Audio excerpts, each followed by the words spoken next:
Hello guys, मेरा नाम है आसिम रियाज। उम्मीद करता हूँ कि आप सब लोग खैरियत से होंगे। आज की वीडियो में हम बात करेंगे Indian police versus Pakistan police. Indian police और पाकिस्तानी पुलिस का कंपैरिजन करेंगे। और इंडिया की कुल आबादी तकरीबन 138 करोड़ है, जबकि इनकी पुलिस जो इनको कंट्रोल कर रही है वो तकरीबन 22 लाख है। और पाकिस्तान की आबादी 22 करोड़ है और इनकी पुलिस 5 लाख है।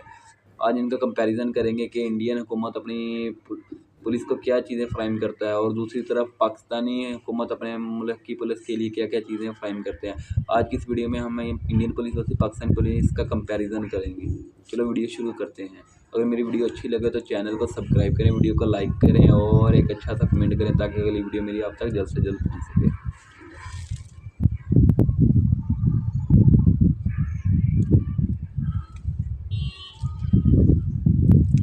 हेलो भाई लोग, मैं हूँ फैक्ट भाई। और क्या आपको पता था 2021-22 के बजट के अनुसार इंडिया की गवर्नमेंट ने अपने पुलिस फोर्स के लिए पूरे 1,38,000 करोड़ साइड में रख दिए हैं। वहीं पाकिस्तान की गवर्नमेंट ने उनके ऑफिसर्स को सिर्फ और सिर्फ 130 करोड़ का रोकड़ा दिया है। और यही बजट का इस्तेमाल करते हुए जहाँ इंडिया की पुलिस फोर्स के पास 2 लाख से ज्यादा गाड़ियाँ जैसे महिंद्रा मार्क्समैन और रेनो शेरपा शामिल है और उनकी बंदूकों की खदान में एक्सकैलिबर राइफल जैसी बंदूकें शामिल है। वहीं आपको क्या लगता है कि पाकिस्तान इतने कम पैसों में कितनी गाड़ियां और बंदूकों का इंतजाम कर पाता होगा? आज हम इसी के साथ कई और विभागों में इंडिया और पाकिस्तान की पुलिस की तुलना करने जा रहे हैं। In our today's video title Indian police versus Pakistani police. Number 1, budget और ऑफिसर्स की संख्या।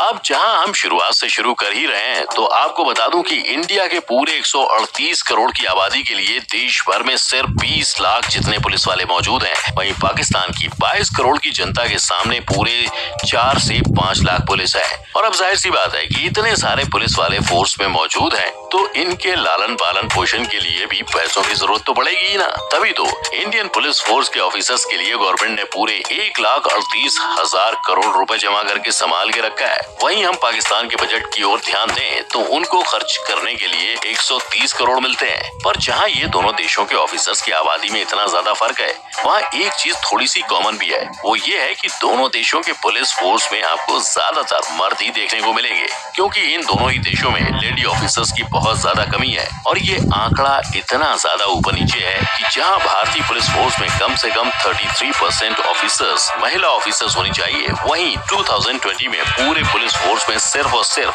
12% ऑफिसर्स महिलाएं थीं।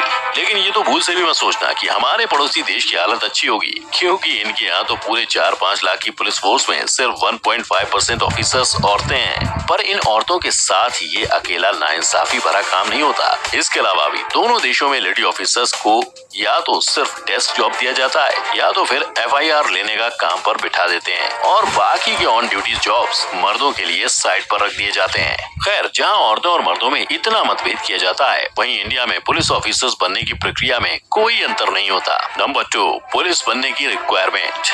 जहां कोई भी भारतीय जिसने 12वीं या उससे ज्यादा की पढ़ाई की होगी उसे पुलिस एकेडमी में अप्लाई करने दिया जाता है। वहीं पाकिस्तान पुलिस में सबसे जूनियर लेवल पर भर्ती होने के लिए 10वीं की शिक्षा भी काफी होती है। और इंडिया के इसी पुलिस फोर्स में 8 मेन पोस्ट होते हैं, जहां सबसे जूनियर पोस्ट पर आते हैं कांस्टेबल, जिनकी उम्र 18 से 25 के बीच में होनी चाहिए। और इनके डायरेक्ट ऊपर वाली पोस्ट पर आते हैं हेड कांस्टेबल, जिन दोनों को वहां तक पहुंचने के लिए स्टेट लेवल रिक्रूटमेंट एग्जाम में अव्वल नंबर लाने पड़ते हैं। और जब यही हेड कांस्टेबल्स ने 5 से 7 साल तक अपनी ड्यूटी अच्छी तरह से निभाली होती है, तब उन्हें प्रमोट करके असिस्टेंट सब इंस्पेक्टर बना दिया जाता है। अब इन सारे लोगों को जो ऑफिसर्स लीड करते हैं उन्हें सर्किल इंस्पेक्टर या सब इंस्पेक्टर बुलाया जाता है, जिन्हें नौकरी देने की जिम्मेदारी स्टाफ सिलेक्शन कमीशन पर पड़ती है। और इनके ऊपर की कुर्सी पर बैठे होते हैं DSP, जिनको सुपरवाइज करने के लिए हर राज्य में असिस्टेंट सुपरिंटेंडेंट ऑफ पुलिस भी मौजूद होते हैं। जहां इन दोनों ओहदों पर पहुंचने से पहले इन्हें IPS की कठिन परीक्षा देनी पड़ती है।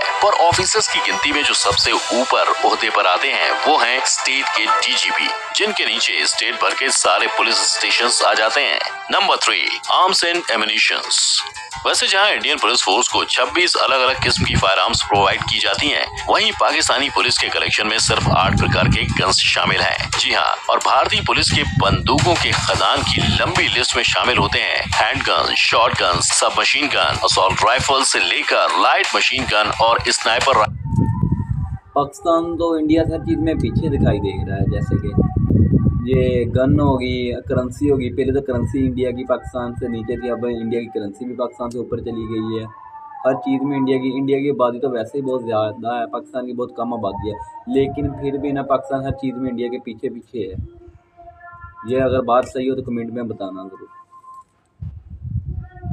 राइफल, जिनमें ब्रगर्स, एंथोनेट M9P, कॉर्नरशॉट, एक्सकैलिबर राइफल जैसी बड़ी बड़ी बंदूकों के साथ तेज और फायर आर्म्स भी शामिल हैं। वहीं पाकिस्तान पुलिस की बंदूक की बैग में बेरेटा 92 FS, ग्लॉक पिस्टल, हेकलर्स इन कॉच, असॉल्ट राइफल, शॉटगन और राइट गन आपको देखने को मिल जाएंगी। अब वैसे तो दोनों देशों में बंदूकें वगैरह दी गई हैं, लेकिन जिधर एक्चुअल सुरक्षा की बात आती है वहाँ दोनों के यहाँ की हालत एक जैसी है, क्योंकि एक आधे bullet proof waste gloves, tear gas और पुलिस के डंडे के अलावा ज्यादा कुछ खास सिक्योरिटी हमारे पुलिस ऑफिसर्स को नहीं दी जाती, जिसके चलते आए दिन हजारों की तादाद पर दोनों देशों के वर्दी वाले ऑफिसर्स की हत्या हो जाती है। जहां सिर्फ सितंबर 2018 से अगस्त 2019 तक के समय में देश भर में 292 पुलिस ऑफिसर्स की ड्यूटी के वक्त जान चली गई थी। और यही नहीं, इसी आर्टिकल के हिसाब से आजादी के बाद से 2019 तक पूरे 35,000 पुलिस ऑफिसर्स ने अपनी जान गंवाई है। पर ये हालात सिर्फ इंडिया के ही नहीं है, हमारे पड़ोसी देश पाकिस्तान का भी कुछ यही हाल है, जहां आए दिन कई सारे पुलिस ड्यूटी के दौरान अपनी जान गंवा देते हैं। और ये सारी घटनाएं सिर्फ एक महीने के अंदर घटी थी। तो अगर पुलिस ऑफिसर्स को डंडे और टीयर गैस के अलावा बेहतर प्रोटेक्टिव गियर दिया गया होता तो क्या दोनों देशों के इन हादसों को रोका जा सकता था। नंबर 4, पुलिस की गाड़ियां। और यही गाड़ियों की व्यवस्था में इंडिया के पास इन टोटल 2 लाख से ज्यादा गाड़ियां और बाइक्स मौजूद हैं। वहीं पाकिस्तान के पास कुल 50,000 सवारियां हैं, जहां इंडिया में इन्हीं 2 लाख प्लस गाड़ियों को 3 अलग अलग कैटेगरी में बांट दिया गया है, जिसमें 11,000 से ज्यादा हैवी ड्यूटी व्हीकल्स शामिल होते हैं, जैसे महिंद्रा मार्क्समैन और रेनो शेरपा।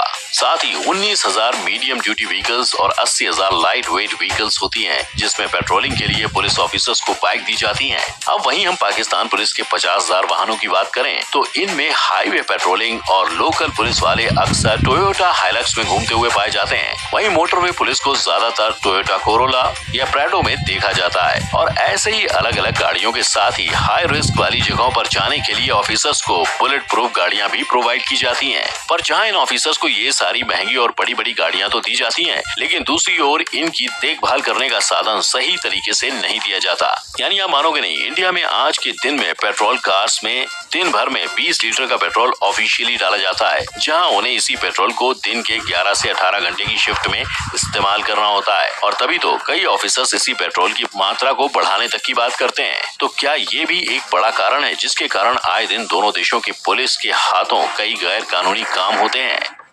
शक्तियों का दुरुपयोग।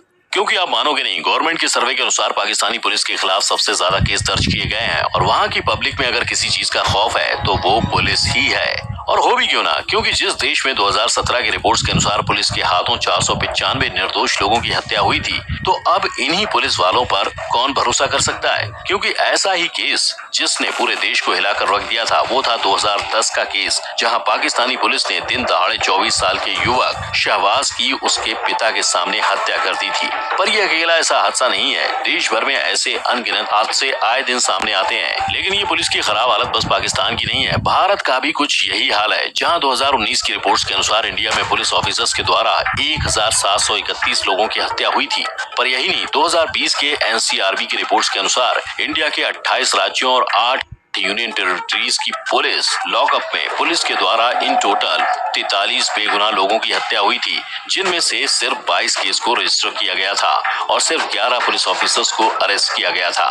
और इसी साल पूरे भारतवर्ष में कुल मिलाकर पुलिस के खिलाफ 4,720 केस फाइल किए गए थे, जिनमें से सिर्फ 1,356 अरेस्ट हुए और सिर्फ 18 ऐसे पुलिस वालों को अपराधी घोषित किया गया था। तो आखिर ये सारी पुलिस के द्वारा किए गए क्राइम्स के पीछे का असल कारण क्या हो सकता है। आखिर कैसे वही लोग जिन्हें हमारी सुरक्षा करने के लिए रखा गया है हमारे खतरे का कारण बन गए हैं। आपको क्या लगता है, क्या ये अपने खुद के दम पर ये क्राइम्स कमिट करते हैं या इनके पीछे किसी और बड़े व्यक्ति का हाथ है।